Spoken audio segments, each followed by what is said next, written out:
everyone. Welcome to this afternoon session. And the title of this talk is Supercharging Climate Change Mitigation and Adaptation, the Minnesota Model.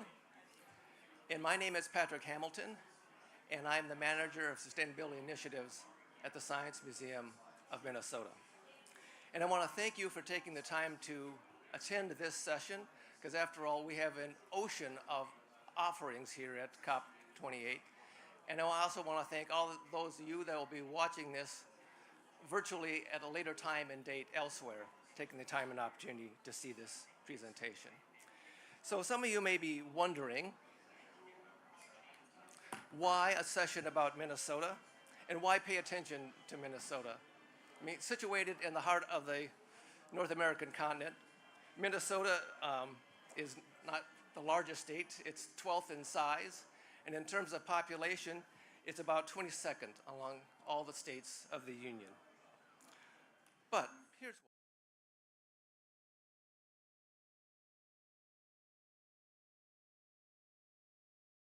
Greenhouse gases in the world. The decarbonization of the American Midwest is essential if the United States is going to achieve its goal of 50% reduction in greenhouse gas emissions by 2030. Action of its legislature and governor in spring of 2023 passed 46 separate energy and climate policies that are showing the way for how the American Midwest can lead on climate change. And that initiative is always showing responses. The Minnesota Initiative on Climate Change already is inspiring similar legislation. Here's a headline from the New York Times dated November 8th about the state of Michigan passing legislation mandating that all of its electricity be from wind, solar, and other carbon-free sources by 2040. The American Midwest is taking bold steps to address the climate crisis. Melissa Hortman is the Minnesota Speaker of the House, and she wanted to be with us here today, but prior commitments prevented her from doing so. But she has provided us with a clip from a press conference at the signing of Minnesota's 100% carbon-free electricity by 2040 bill. Well, good afternoon. I'm very grateful to the governor for his leadership on the climate front. He's been very courageous and taken strong positions, especially also Majority Leader Jamie Long, the author in the Senate, Senator Nick Friends, and a very strong coalition of Minnesotans in labor, environmental groups, young people, all across the state who have supported this legislation and who have voted for people who would vote for this legislation. DFLers are taking action to address the climate crisis. We have known for decades, and most pointedly since 2007, that we have a climate crisis, and we need to take immediate action to address it. Unchecked climate pollution really threatens Minnesota's future, from our walleyes to our maples to our wheat crops. And to preserve our state's natural assets and to give our future generations a livable climate, we need bold climate action. And today, we're taking an important step, putting our state on a path to 100% clean energy by 2040. We know that the cheapest form of power right now is wind, and that solar energy production has seen incredible price drops since we have pushed that technology forward with past policy adoption. Adding renewables to our grid and producing electricity that way is often cheaper than building new fossil fuel plants and being dependent on variable prices in the fossil fuel market, especially natural gas. With the war in Ukraine and Texas's inability to weatherize their natural gas infrastructure, this creates more energy independence for the state of Minnesota, which means more reliability in the future, more affordability in the future.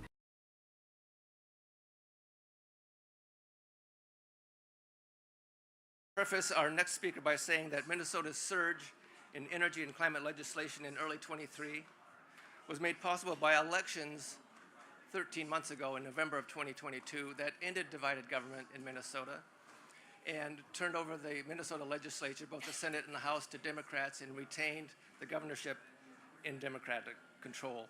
So clearly elections matter, but the behind-the-scenes groundwork that enabled Minnesota's energy and climate policy surge was years in the making. Patrick Hamilton is the Senior Director for Science Policy at Fresh Energy, and Jay will speak briefly about the groundwork in prior years that enabled the climate legislation surge that we saw in spring of 2023.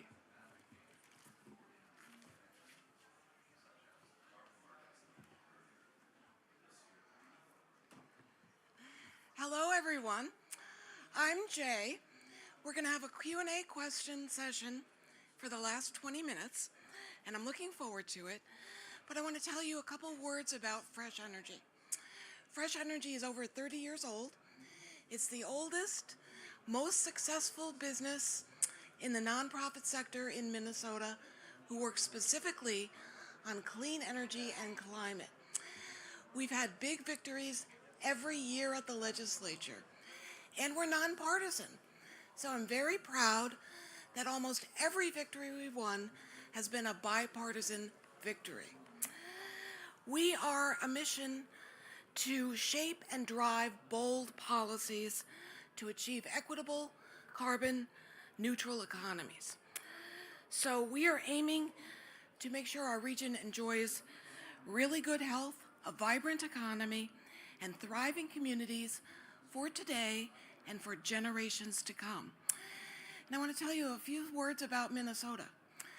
We have some of the largest Hmong communities and Somali communities in the United States. In fact, members of those communities hold elected offices in their city governments and in the state government. And I live in St. Paul. We have just elected a city council in St. Paul that is all women, all under 40 years old. Isn't that fabulous? Yeah. So I want to say a few words about the IRA. It's the largest investment in climate action and clean energy in history, anywhere on Earth, not just in the US. There are many tax credits, and especially starting in 2024, direct pay, where you can get the money off your heat pump, for example, when you buy it, not waiting for your tax forms. It has completely changed the trajectory of climate action. And I noticed that here at COP28.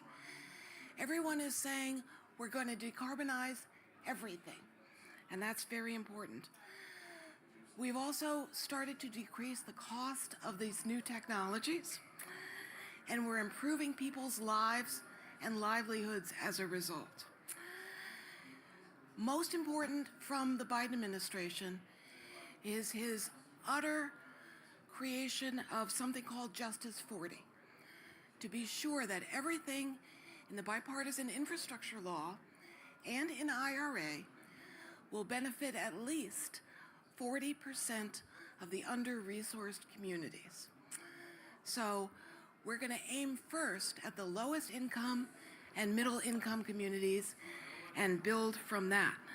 So for example, you'll hear people who are planning new clean energy projects that are giving prevailing wages, offering registered apprenticeships, training for family-supported jobs, and all focused on under-resourced communities and EJ communities, targeted to counties with the lowest incomes.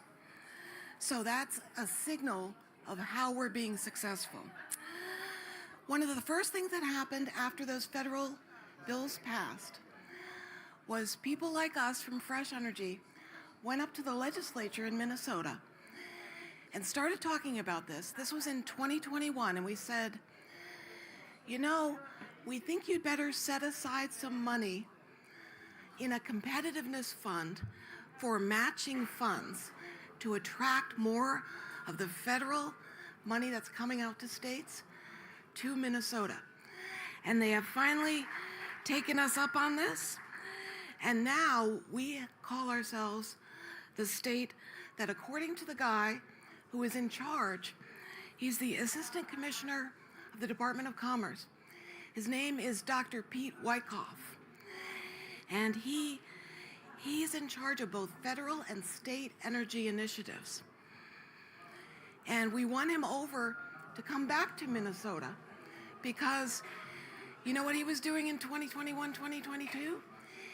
He was in Washington, D.C., working for Minnesota U.S. Senator Tina Smith and writing a big part of the IRA. But we lured him back because of what he saw happen in Minnesota. I'll tell you more about that. He says, number one thing he says when he gives a public presentation, which he does in Minnesota 3 times a week, he says, my job, my number one job, is to bring more federal money to Minnesota. That's a pretty good job, isn't it? And he also reminds everyone in his audience, you know, it's not like with IRA, you can pick one thing. Like, I really love solar, or I really love wind. He says, we have to say yes to everything that helps solve climate change and more. We have to do all of that. So, I started doing this about 14 legislative sessions ago for fresh energy. And when I came to Minnesota, some companies were selling 95% coal energy. And now, you know what's happened in Minnesota? We have retirement dates for every coal plant in Minnesota. So we're going to zero coal in Minnesota. That's a big news. And for our biggest, so we have had to show people over and over again that as of 2015, in Minnesota and around the country, that clean energy has been cheaper than coal. And that's been a very important thing. All right. Now, you heard Speaker Hortman talk about carbon-free energy, and that was the first thing that the legislature passed in 2023. And then they had 4 months left. And that's when a large number of legislators wrote bills and passed them all in a big omnibus bill. And it includes 45 different policies in clean energy. We had never seen anything like that before in Minnesota. We liken it to, that was the equivalent of a legislature in 5 months passing about 25 years of legislative history. And that's going to benefit everyone already a child now, and everyone born in the next 20 years are going to benefit from that. And that is all voluntary. So I'll end to you what some of those 45 provisions do. I don't have time to list them all. They include the first green bank in Minnesota. They just announced their advisory board. Local climate action grants, requirement that people buy clean construction materials so that benefit the rest of the economy, weatherization, EV rebates from Minnesota on top of the federal rebates. You can stack them together. If you buy a used or new electric vehicles, electric school buses, commercial building energy code, solar for schools, solar for public buildings, heat pump rebates, as well as the legislature insisted we need to provide for workforce training to train all the electricians we'll need to install all those new heat pumps. And beyond federal, Minnesota was thinking about more deeply about some of these things. These things are not in the IRA. The first thing we brought to the legislature, you really need to look at the older housing in Minnesota, in urban Minnesota and rural Minnesota. Yes, because we need to do pre-weatherization, because some of those houses were built with vermiculite, which releases asbestos in houses. So we have to clean up the houses first before we weatherize them. That is now the law in Minnesota. Another new legislator said, a lot of people in my district want to buy electric bikes. And now there is a rebate for electric bikes in Minnesota, not in the IRA. And the most important thing was also done by Senator Tina Smith. She is a huge, passionate supporter of rural Minnesota. And she went And she found there are over 100 rural electric co-ops in Minnesota. And they don't have enough money to build as much clean electricity as all their customers want. And so she carved out of IRA about $10 billion for competitive funding open to all rural electric co-ops in the US. And guess what? I'm so proud of the Minnesotans. They banded together and they're asking for about 1/10 of it to come to Minnesota. So think up your questions and we'll go on. Pat's going to introduce the next speaker.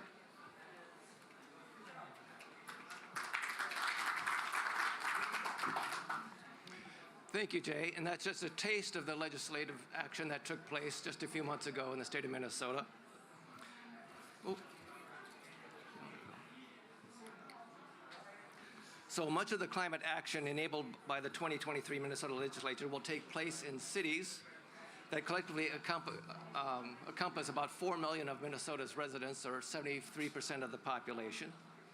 Elizabeth Kautz has been mayor of the city of Burnsville, a major suburb in the Minneapolis-St. Paul metropolitan area, since 1992, a member of the Regional Council of Mayors since 1995, and a member of the U.S. Council of Mayors for 15 years. We are very fortunate to have with us Mayor Kautz to briefly speak on how local governments are responding to the new climate change policy opportunities. So please join me in giving Mayor Kautz a very warm welcome.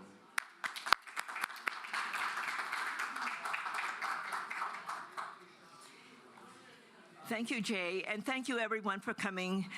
Good afternoon. And Jay, thank you for outlining all that's happening in Minnesota. So I'm not going to get into that, but what I'm going to help us all understand is how cities are making a difference and supercharging, because the legislators and the congressional government can create all of the policies and put in place funding mechanisms. But the thing is, how do we implement them in cities? So as mayor of the city of Burnsville, I am really happy to be here to tell the Burnsville story, and also to remind all of us for some of the things that I talked about when we were in Charm for COP27. In Burnsville, we live our mission of being a vibrant city, boldly leading and welcoming to all.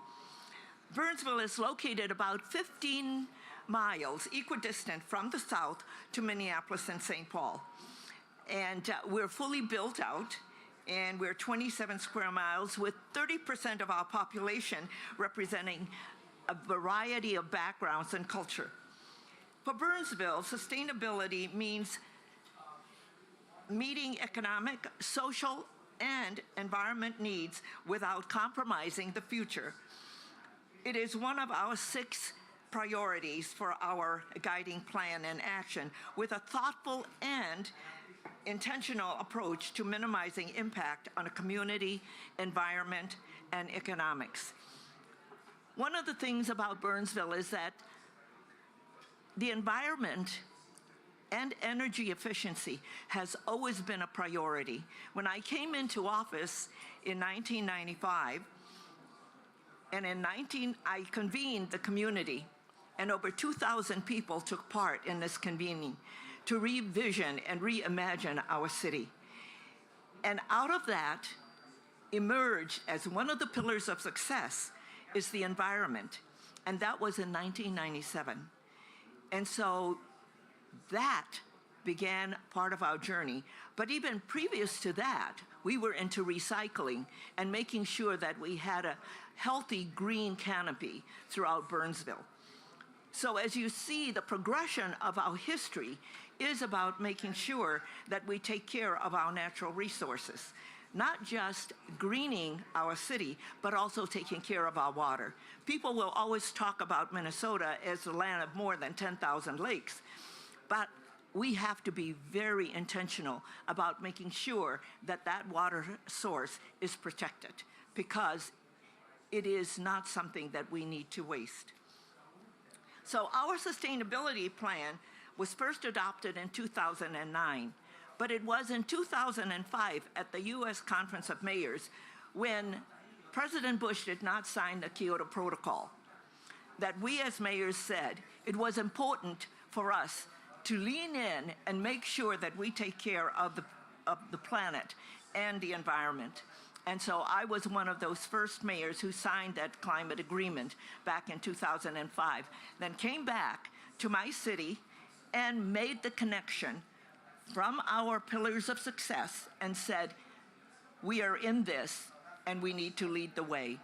And so we put in place our strategic plan for sustainability, and that was in 2009. So we did it very intentionally and did it in such a transparent way that we had input from a lot of folks, those folks from the university and so forth. So we wrote a white paper, and that's how we got it to 2009, and have made great progress that in 2020 we updated our plan. We aligned with the Minnesota goals because it was important for us to make sure that we in Burnsville are connected to what's happening in Minnesota so that we, as a group in our state, is leaning in and making a difference in the area of climate. And one of the things that we also have focused all of our work on is to reduce greenhouse gas emissions from city operations by 80% by 2035, and using 2005 as a baseline, and to enhance the transparency we've developed in our sustainability hub. So on our website, we have a sustainability hub with a dashboard with all of the 10 pillars in our sustainability plan that is continuously updated on everything that we do. And it has some key metrics that help us to look at what's taking place. One of the things that we've been doing in Burnsville all of that time is because we know that transportation and buildings are the greater emitters of greenhouse gas. So we focused on that and started the transition of all of our vehicles to electric. But back then, the auto industry wasn't catching up as quickly, but we were doing what we can, going to electric by making sure that we have in place the funding for all of that, because all of this is very expensive. So our greenhouse gas inventory is updated every 2 years, shows a remarkable 34% reduction in 2021, surpassing our 2025 goals. Our success is attributed to a significant decrease in electricity use with initiatives such as LED lighting on everything that we do, from signal lights to all the lightings in the building to all of our lighting throughout the city, and green roofs, cool roofs, and all of that has an 18% reduction since 2005. And we're also moving into really becoming a partner in solar gardens and all the different, so we are subscribers to all of the work that has been done with regard to renewable energy initiatives. In pursuit of cleaner energy, we participate in green power purchasing programs and community solar subscriptions, achieving 100% renewable electricity for the city facilities through wellspring and community solar gardens. We've saved cost and avoided substantial carbon emissions.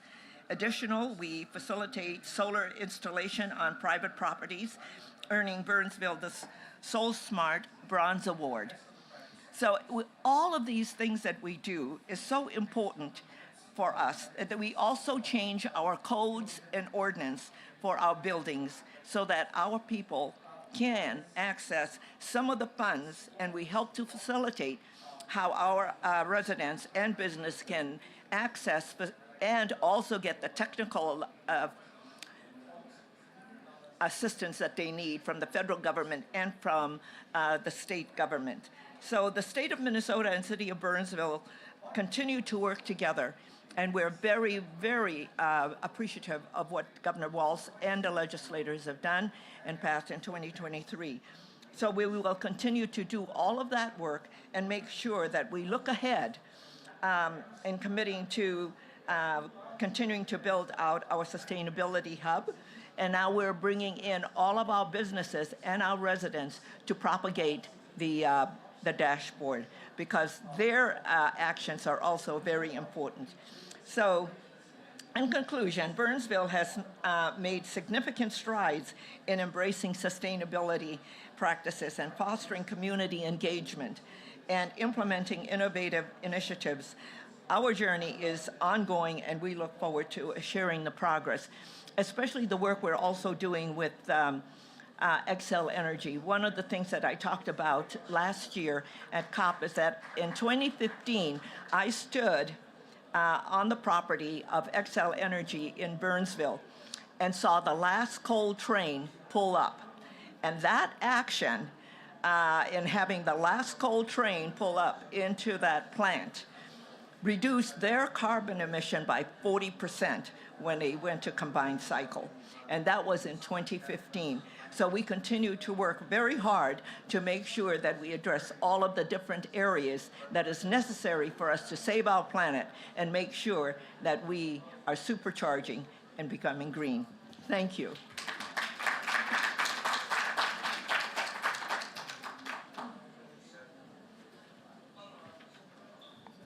Thank you, Mayor Couch.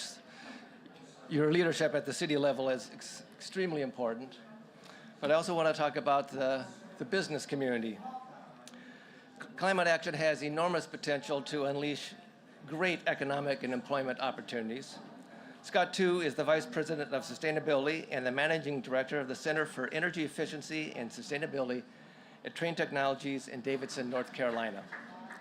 Trane Technologies is a world leader in creating comfortable, sustainable, and efficient environments and has a major presence in Minnesota. We are fortunate to have Scott with us here today to briefly share how businesses are responding to the new climate change policy opportunities. Please join me in giving Scott a warm welcome. Well, good afternoon, everyone. It's great to be with you. I may be from North Carolina, but we're all here in Dubai, and we're all focused on the same thing, which is how do we solve the issues in front of us. The great thing is that Pat has put together a panel called the Minnesota Model. How you like that, Mayor? You love that, don't you? The Minnesota Model, I think we just heard from the Mayor, is an all-inclusive model.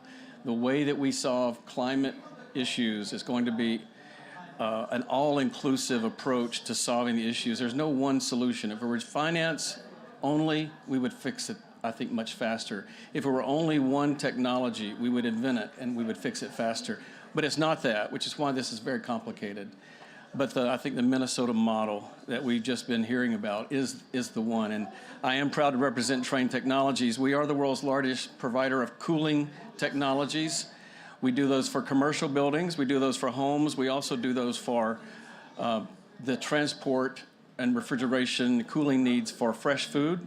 We actually transport and cool in transport refrigeration more than half of the world's fresh food in 141 countries. So if you have fresh fruit at your local grocery store, no matter where you are in the world, Dubai or Minneapolis, it probably was brought to you by Thermo King, the brand that we own. We have a major facility in Bloomington where we do research, applications research, and we have manufacturing there with lots of jobs. We've been there for a very long time. We're also a proud manufacturer, and we do research in White Bear Lake, just outside of St. Paul. And we actually do research, development research, as well as manufacturing of Trane controls. That's our smart systems that we put into commercial buildings to help increase efficiency via smart systems in buildings. So we are longtime proud residents of the state of Minnesota, but our model, whether it's Minnesota, North Carolina, or Dubai, is the same that you just heard from the mayor. It's one about including more stakeholders than just ourselves. I think the old model for companies was one where you got in a conference room and you talked to yourselves and you tried to solve the problem.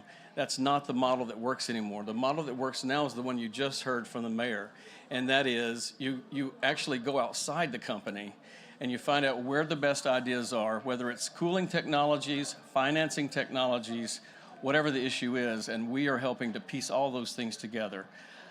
The issue is, as I see it, something I talk about often, something I call the dual challenge. I think we're up against two challenges. One is, and the mayor just mentioned Charms. I was in Charms last year.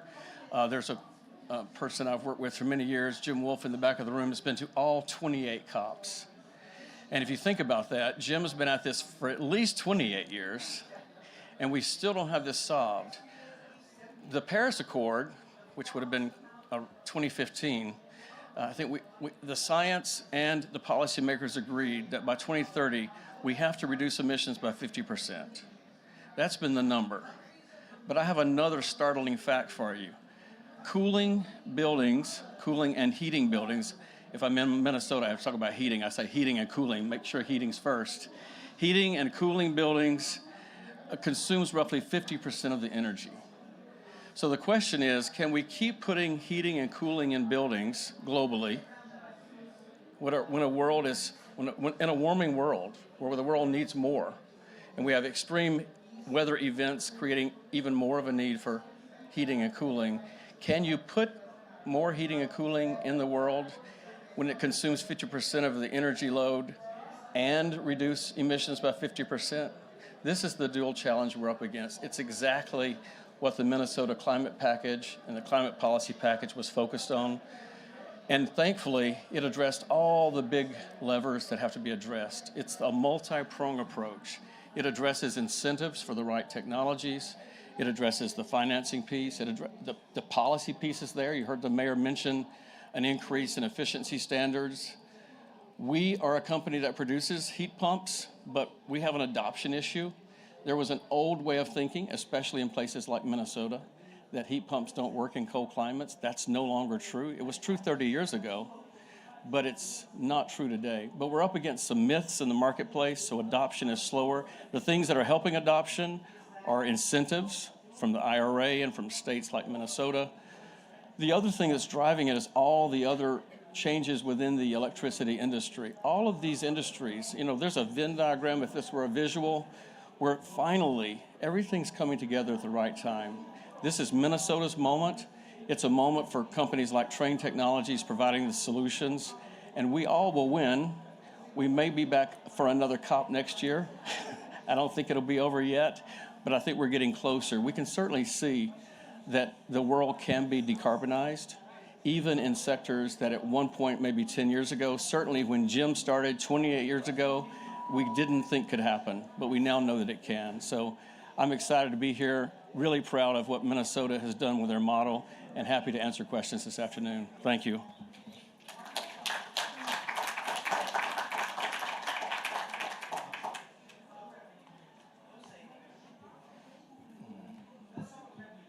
Thank you very much, Scott. So I'm going to finish up, and then I'm going to invite the speakers up. We're going to have some conversation, but there will also be time for questions from all of you. So I just want to give a quick introduction to the Science Museum of Minnesota, for those of you who are not familiar with it. It occupies a 34,400 square meter facility. That's 370,000 square feet, overlooking the iconic Mississippi River in downtown St. Paul. We service about 1 million people a year, both through visits to the Science Museum of Minnesota and through our school outreach program, through our online learning, and through the exhibits and omni-films that we provide to museums across the country and around the world. As the final presenter of this session, I just want to speak to the cultural sector and how it's responding to the climate change policy opportunities, both from the perspective of the Science Museum as an individual institution, but also as the cultural sector overall. And I want to start with a quick story. This was Sharm el-Sheikh a year ago. This was actually the America is All In Pavilion. It was a special session. And the two people seated are two senior staffers from New York Senator Chuck Schumer's office. They, like Dr. Pete Wyckoff, were intimately involved in writing the Inflation Reduction Act. And actually, they had started years ago in anticipation that sometime, somehow, there would be the right moment to bring that legislation forward. It was fascinating hearing about those machinations, but what was most important was the three takeaway messages that they left with all of us at the end of this session. It was this: uptake, uptake, uptake.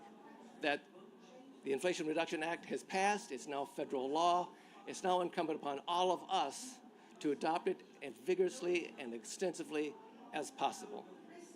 And so for the Science Museum of Minnesota, we interpret uptake, uptake, uptake as amplify, amplify, amplify. So, for example, of amplification, this was back in early November where the Science Museum hosted a symposium about the Inflation Reduction Act and its incentives for renewable energy and energy efficiency for buildings. And J. Drake Hamilton mentioned Dr. Pete Wyckoff. He's the gentleman standing there with the microphone in his hand. So here was he in front of an audience of 115 architects, engineers, building owners and operators, property developers, and financiers, telling them exactly how to access the incentives of the Inflation Reduction Act. Another instance of amplification is the importance, as Scott mentioned, of retrofitting existing buildings. The Science Museum of Minnesota has offered countless tours over the years for professional audiences of how we can decarbonize buildings effectively, economically, and efficiently. By using the opportunity of the Science Museum to actually see our new building energy automation system and the 2 heat recovery chillers that parenthetically were built by Trane Technologies in La Crosse, Wisconsin, that saved the Science Museum of Minnesota $150,000 a year, and by alone cut our carbon emissions by 30%. And we further amplify the fact that existing large commercial and institutional buildings can be decarbonized by documenting that the museum itself has cut its carbon emissions by 90% since their peak in 2014 through our own energy efficiency initiatives, but also through our partnerships with our energy utilities.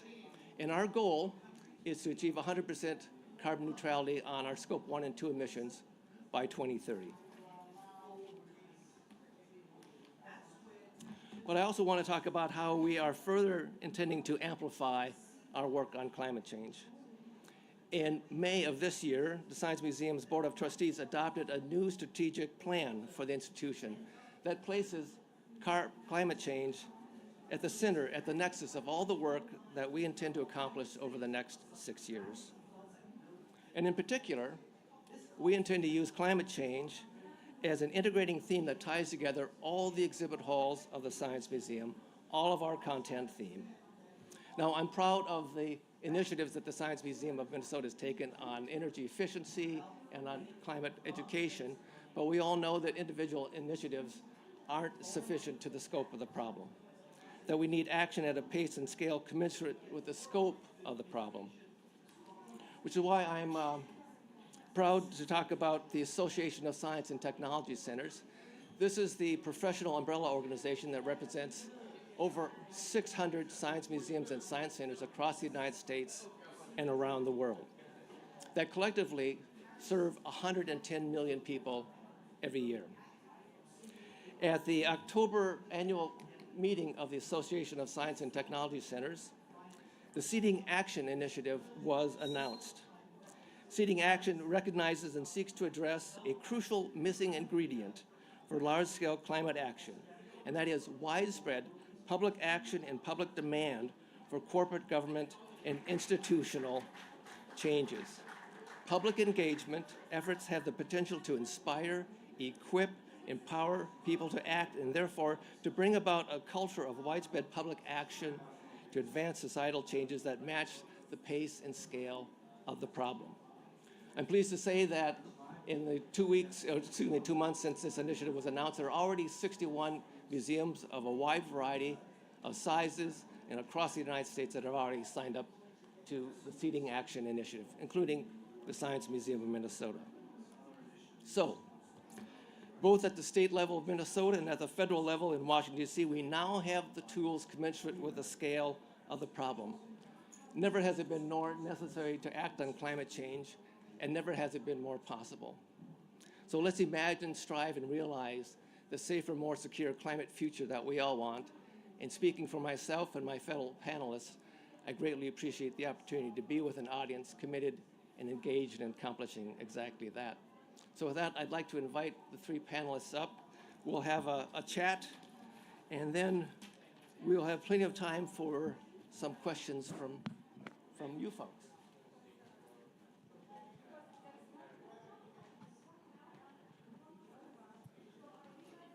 So, first of all, Jay, I have a question for you, which is that this was a really unprecedented legislative session, as you said, as much action in 5 months as in 25 years. But it's always already in the rearview mirror. So what climate action is needed next, and what are your plans for 2024, and who do you want to work with? Well, you know, I said that we're a nonpartisan organization at Fresh Energy, and we offer to everyone elected to the Minnesota Legislature the ability to tap into our experts in clean energy and climate action, and many people take us up on it. I spoke with Speaker Hortman, just a few weeks ago to get this video of her, and she said, you know, I'm gathering all of the committee chairs of the legislature just before Thanksgiving, because they're not going to end with the 46 policies they passed last year. They're going to do more because more is needed. But what really energizes me is my voluntary advocacy work. I'm on 3 advisory councils. I'm very proud that a month ago, I was appointed by Governor Tim Walz to be on his advisory council on climate change. It's a voluntary job, so I'm going to keep my Fresh Energy job, but it has a term of 3.5 years. There are 15 of us.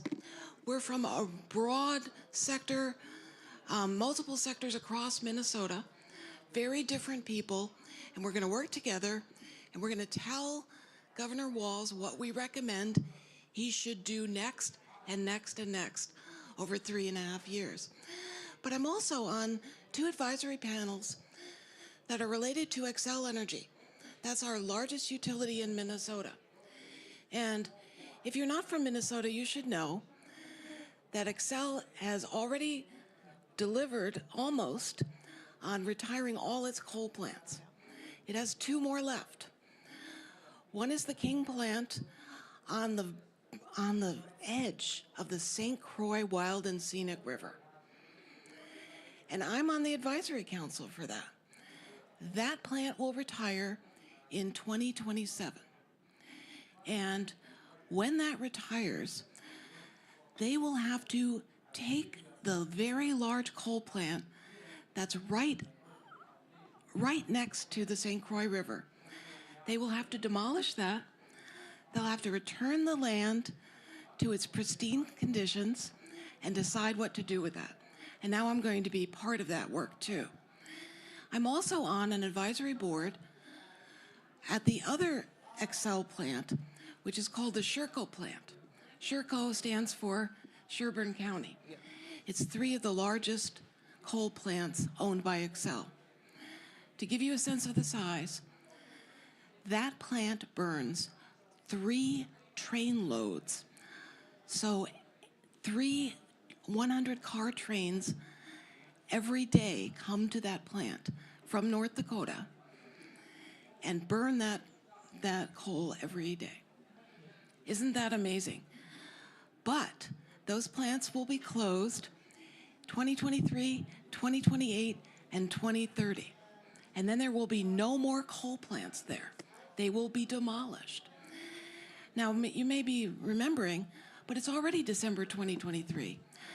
That first plant is going to be closed in 27 days. So they need a stakeholder group, and it is composed of about 30 people, mostly interests in the town of Becker, Minnesota. It's another energy community, and in the whole county. And guess what Xcel has decided it's going to do with that huge plant site? They are going to build the largest solar farm in the upper Midwest. And they know that they can use solar in combination. They also have the biggest investment in wind in Minnesota, and they can tie that in. But they also know they're going to need long-term batteries. So what they are piloting, get this, they are piloting a new form of battery that was developed by engineers at MIT who have now been spun off to form a company called Form Energy, F-O-R-M. And the type of batteries, I'm going to tell you what they are called, iron air batteries. Now, you may be thinking, iron is a pretty non-toxic non-toxic commodity, and air is clean. Iron air is inherently clean. This battery will be able to keep running for a duration of 100 hours. That's long enough to get through all but the worst power outages. And the iron will essentially be allowed to rust and then reform into iron again. Here's what I love about that project. It's going to be piloted at Sherco starting in 2025. Xcel went out and got the money to do this from Bill Gates and the US Department of Energy. But my favorite part is the iron can come from Minnesota, northern Minnesota, and then the iron can be shipped down to the Form Energy plant that is now being built in West Virginia, one of the poorest states in the nation. And the Form Energy plant will be building every year 500 batteries. Thank you, Jerry. That's the kind of win I like. That's a great win. That's a great story. So when I was introducing Mayor Kautz, I mentioned the Regional Council of Mayors, and I've had an opportunity to attend a number of meetings of the Regional Council of Mayors, and it's really a national leading forum where mayors, about 60 mayors from across the Minneapolis-St. Paul metropolitan area that are members, where they can just get together and candidly share information and insights about issues that they share across one another. So my question to you, Mayor Kautz, is how might the Regional Council of Mayors play a role in helping to advance climate action? Thank you for the question, because it's a very good question. One of the things that I am continuously advocating is that there are things that we can do. Two very important things. One is transportation and buildings, because we can do something around those two areas, and they're the biggest emitters of our greenhouse gases. So if all of the cities can come together and decide what they can do with regard to transportation. For instance, I talked about that we have been working on transitioning all of our vehicles. So we started with hybrids, and now we're getting almost starting to get into all electrified vehicles, even the big snow removals, and also our police automobiles and fire trucks and so forth. But that all takes time and it takes money. So intentionally and working together on that issue can really help us in the metropolitan area. The other is buildings. That's something that's very important because we can and we have the authority, because we have local control over our codes and ordinances. And we can make those changes and help our businesses as well as our residents to make those changes, whether it's putting solar panels on their roofs, and if their codes doesn't match that, change the code. We have that ability to do that. So there's so much, and the other is around water. How are we protecting our water source? So all of the cities around the metropolitan area can work together in all of those areas.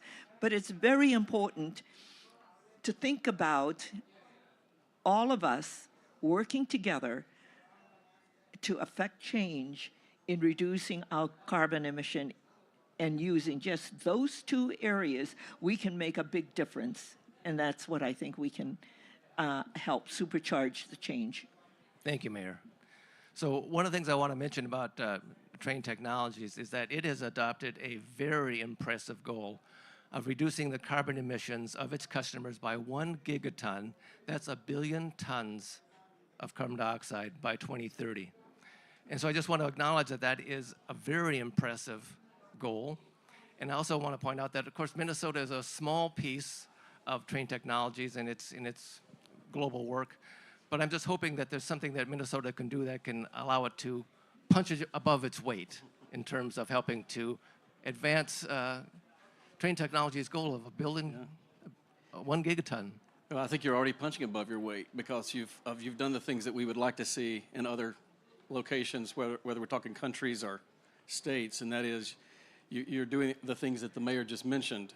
It's not a one solution thing again. It's several things all at once, and that's what it takes. And that's also how Train Technologies is going about achieving its 1 gigaton of reduction for these solutions we're putting out there. It is the largest science-based commitment that any company's ever made. It's significant, and what that means really internally is that we're spending a lot of money on research, a lot of money on innovation, and if you have a great idea about how to cool or heat a space in a better way with less emissions, more efficiently, raise your hand and we will come meet with you. And we have a team doing it all day long, every day. That's one way. So we're open to ideas. So if you have them, we want to hear them. Number two is we still have got to work on efficiency. Efficiency is still the name of the game. I know it's not as sexy and it's not as exciting as a lot of other things, but efficiency is still number one. We've got to make the state of Minnesota as efficient as possible before we do all these other things. You can't install solar, Mayor, until you make sure the building's as efficient as possible, because you need less solar if the building is already operating efficiently as possible. There's a sort of a hierarchy of how it's done, and so we've got to make sure it's efficient.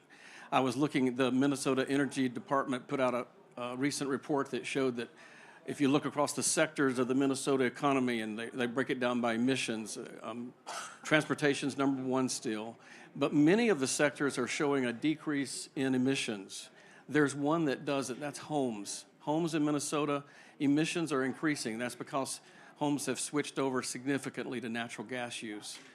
We can electrify homes, though, because in concert with what you mentioned, Jay, with having moving away from fossil fuel use to generate your energy, you need to electrify the homes. You do that through adoption of heat pumps. And so we will do our part. You're doing your part. I mean, I think this is a winning combination. Pat, I have a question for you. Okay, let's go. Here we go. You highlighted some remarkable initiatives underway at your museum and nationally through the Association of Science and Technology Centers. What more would you like to see happen? Yeah, I think that science museums and science centers, I think, are really well positioned to help catalyze an all-society approach to climate change, because they're very focused on serving local audiences, but also are very interested and open to collaborations with one another across the country. And I've seen this again and again on other topics other than climate change in my long museum career. So I think we have the pieces, we have the elements of having science museums and science centers and frankly other cultural institutions to be that bridge between local action and national ambitions. But we are not quite there yet in terms of making that happen. So what I would love to do, and I'm very pleased with the Association of Science and Technology Centers, is actually creating a new initiative that brings science museums together to work on climate change and planetary health. It's a great start.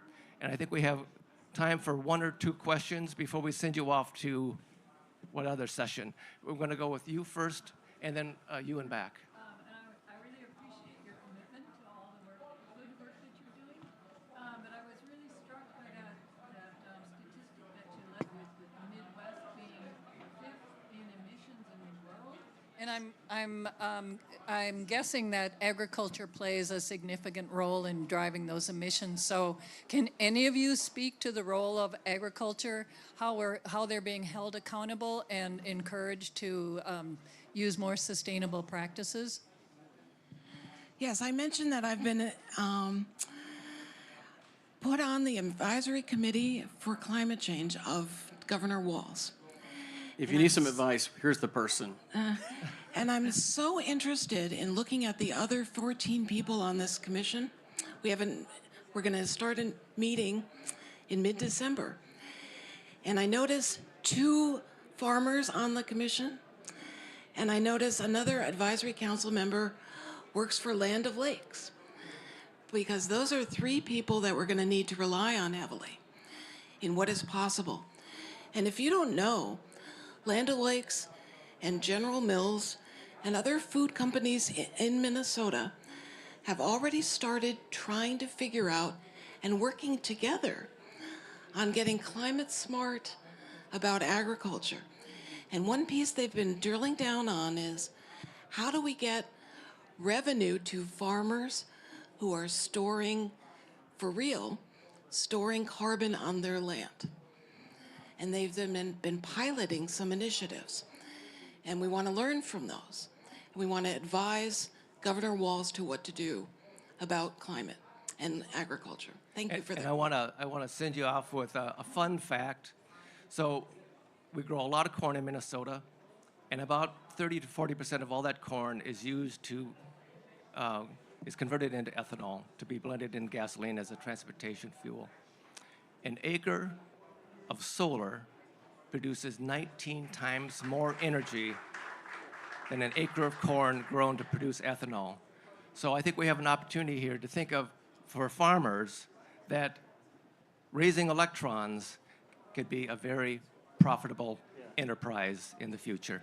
And I'm wondering if you could hand the microphone to the oh, you have it there. All right. Hello, I'm a college student from Minnesota.